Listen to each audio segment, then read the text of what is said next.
திரௌபதி 2, திரௌபதி 2வது பாகம் சிறப்பு திரையிடல் நடந்தது. அந்த திரையிடலில் நானும் எங்களோடு சேர்ந்து பலரும் நாங்கள் இந்த திரைப்படத்தை பார்த்தோம். திரைப்படம் என்று சொல்வதை விடவும் இது ஒரு வரலாற்று சிறப்பு வாய்ந்த ஒரு நல்ல திரைக்காவியம் தான் சொல்லணும். ஏன்னா இந்த திருவண்ணாமலையை வைத்து ஒரு கதைக்களம் இது வரைக்கும் வந்ததே கிடையாது. எனக்கு தெரிஞ்சு தமிழ் திரையுலகில் எத்தனையோ ஊர் கதைக்களம் இருந்திருக்கும். ஆனால் திருவண்ணாமலையை கதைக்களமாக கொண்டு ஒரு திரைப்படம் இன்றைக்கி வந்திருக்குன்னா அது திரௌபதி 2 தான். அதற்கு முதற்கண் என்னுடைய வாழ்த்துக்களை தயாரிப்பாளர் சோழ சக்கரவர்த்திக்கும் இயக்குனர் மோகன்ஜி அவர்களுக்கும் வாழ்த்துக்களை தெரிவித்துக் கொள்கிறேன். இந்த மாதிரி ஒரு வீரமான கதைகளை நம்ம வரலாற்று புத்தகத்தில் படித்திருப்போம்.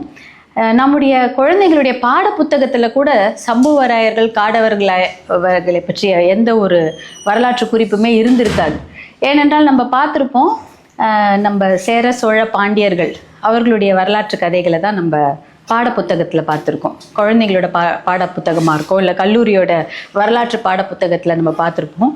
ஆனால் சம்புவராயர்கள் காடவராயர்கள் என்ற அரசர்கள் என்ற சிற்றரசர்கள் தமிழ்நாட்டில் இருந்திருக்காங்க. அவர்களுடைய வீரம் என்பது எப்படி ஒரு முகலாய பேரரசு ஹைதராபாத் வரைக்கும் வந்திருக்காங்க, ஆனால் தமிழ்நாட்டுக்குள்ளே வர முடியல.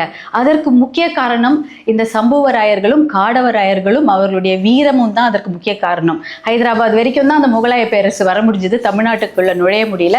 அதற்கு காரணம் இவர்களுடைய வீரம். அந்த வீரத்தை இந்த படம் திரௌபதி 2 இந்த படம் பதிவு செய்திருக்கிறது. இதை வேற எங்கேயுமே நீங்கள் பார்க்க முடியாது, இதை தெரிஞ்சிருக்கவே முடியாது. அதை பதிவு செய்த இயக்குனர் மோகன்ஜி அவர்களுக்கு என்னுடைய மனமார்ந்த வாழ்த்துக்களை நான் தெரிவித்துக் கொள்கிறேன். அதே போல் எப்பயுமே அவருடைய திரைப்படங்களில் பெண்களுக்கு ஒரு முக்கியத்துவம் இருக்கும். நேர்மையும் துணிச்சலும் கொண்ட ஒரு வீர மங்கைகளை தான் ஒரு கதாபாத்திரமாக, முக்கிய கதாபாத்திரமாக அவருடைய திரைப்படங்கள் இருக்கும். அதே தொடர்ச்சியாக இந்த திரௌபதி 2 ஒரு நேர்மையான ஒரு ராணி, அதே போல் வீரம் செறிந்த ஒரு ராணி. அது ரொம்ப தேவை இல்லையா? இன்னைக்கு வீரம் என்பது அப்படியே மறைஞ்சிக்கிட்டே போகுது.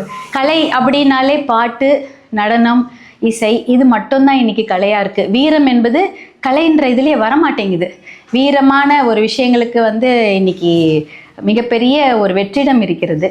அந்த வீரத்தையும் நேர்மையையும் கொண்ட ஒரு துணிவான ஒரு பெண் தான் திரௌபதி.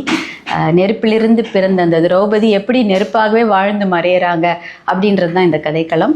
அந்த கதையை இவ்வளோ அழகாக, ரொம்ப நல்லா, எப்படி சொல்கிறதுனா, அதை ஒரு நேர்த்தியாக ஒரு வரலாற்று பின்னணியில் அதை கொண்டு கொடுத்துருக்குறாங்க தயாரிப்பாளரும் இயக்குனரும். அதை விட அதில் நடித்த அத்தனை நடிகர்களை பற்றி சொல்லியே ஆகணும். இசையாக இருக்கட்டும், ஸ்டண்ட் சீக்வன்சஸ் பார்த்திங்கன்னா நல்லா இருந்தது. நடனமும் புதுவிதமாக இருந்தது. நடன அமைப்பு, பாடல் காட்சிகள், இசை, அப்புறம் வேகமாக போயிடுச்சு. எடிட்டிங்கில் பார்த்தோன்னா டக்கு டக்குன்னு கோர்வையாகவும் இருந்தது, அதே சமயம் நமக்கு புரிகிற மாதிரி இருந்தது.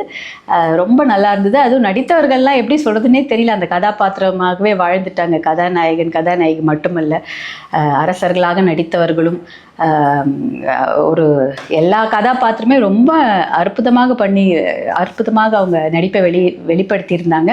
அதை அவர்களுக்குள்ளே இருந்த அந்த நடிப்பு ஆற்றலை வெளிக்கொண்டு வந்த இயக்குனருக்கும் இந்த கதைக்களத்திற்கு ஏற்றவாறு இதை தயாரித்த தயாரிப்பாளர் சக்கரவர்த்தி அவர்களுக்கும் எங்களுடைய மனமார்ந்த வாழ்த்துக்களையும், இந்த படம் மிகப்பெரிய வெற்றியடைய எங்களுடைய மனமார்ந்த வாழ்த்துக்களை நான் தெரிவித்துக் கொள்கின்றேன். நன்றி, வணக்கம்.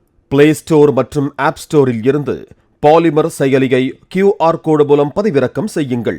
செய்திகளை உடனுக்குடன் பெறுங்கள்.